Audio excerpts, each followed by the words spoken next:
Deixem estar la política i parlem d'un tema molt més divertit. ¡De tetas! Efectivament, hechos!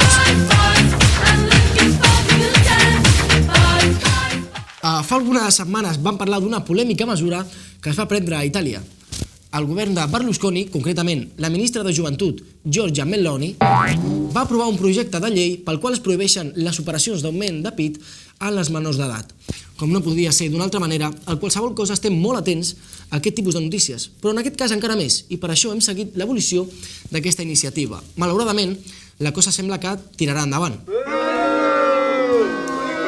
A partir d'ara, les joves d'Itàlia hauran de sofrir les comparacions mamàries amb les noies espanyoles, molt més petxugones, almenys fins que tinguin 18 anys. El mio nome è Giovanna y sono molto piana. Hey, gallega, aquí estamos.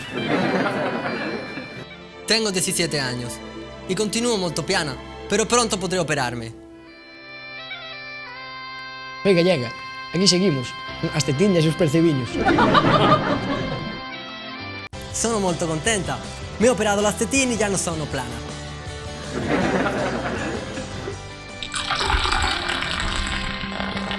Soy gallega y bebo leche de mi tierra.